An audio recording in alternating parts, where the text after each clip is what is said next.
You're watching Let's Chat.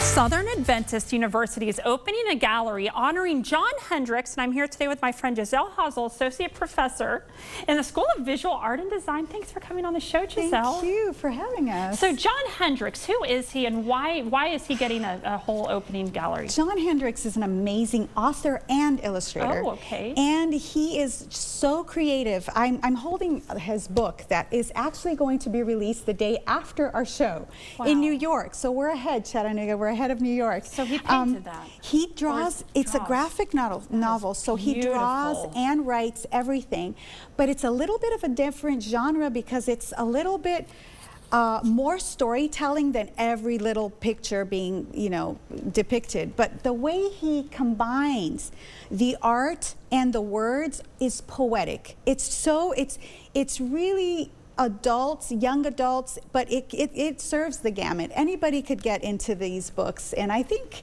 this is maybe his masterpiece yet. And he's already a New York bestseller. Wow. So the talent someone can have to write and draw is mind-blowing to me. Exactly. Right. What is your favorite part about his work? Well, I didn't know him until I was at Savannah School of Art and Design, and my professor already had mentioned him.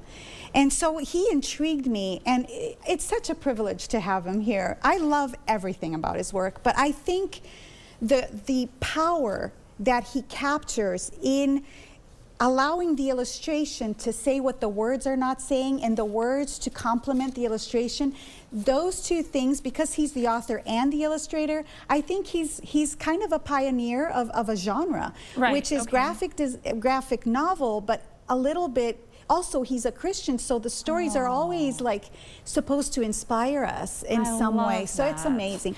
This one is the friendship of Tolkien, the author of The Lord of the Rings, and C.S. Lewis, the author of The Chronicles of Narnia. So this series is their friendship. Yes. Oh, it's basically emotional because you've heard about their friendship. Oh, I know. I can't wait to beautiful. Check this. And I literally finished reading on Saturday, and I was crying. And my girl's mom, what's wrong?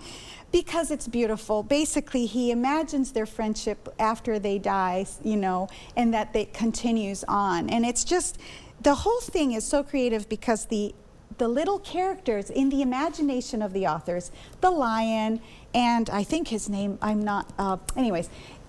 the magician or whatever, they are telling the story of the author. So it's kind of a reversal from fantasy to reality. And it talks about how they suffered as soldiers during World War I together. And I think that might have sparked their imagination because they suffered. And sometimes it's a place to go.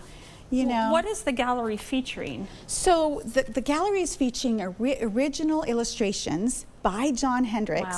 He's going to be here Wednesday, the 25th of September. At 6 o'clock, we're going to have a reception. He's going to be there. We're going to have some books for sale, which is going to be ahead of New York.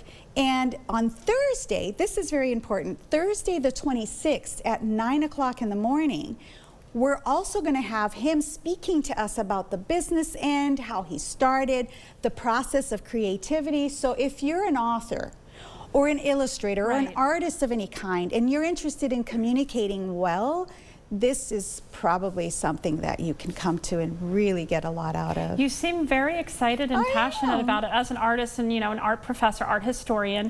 What is your favorite part about him and this work?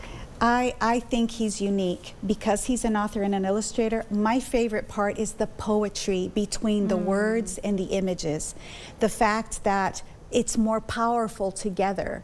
And he really taps into that as the author and the illustrator. And I've never seen something as strong as I've read here this weekend. Now, with your background as an artist and art budgets being famously cut in schools, why is it important? Why is it beneficial to the community to have something like this and your enthusiasm behind it? Why is it beneficial to us? I think in a day and age when we're so involved with the computer and the screen, it is so refreshing, and maybe I'm old-fashioned, but it is so refreshing to see a work like this that is so successful and being published in an actual book that you can flip pages and you can see I don't think this could have been done as well on the internet because it's just fun. It's fun to actually see the book and to feel it, and I think it's inspiring. Well, it's I just love it. And hearing that he drew them, and I know art is art, and computer-generated digital art is still beautiful. Right. But to know he drew them, are they for sale? Yeah.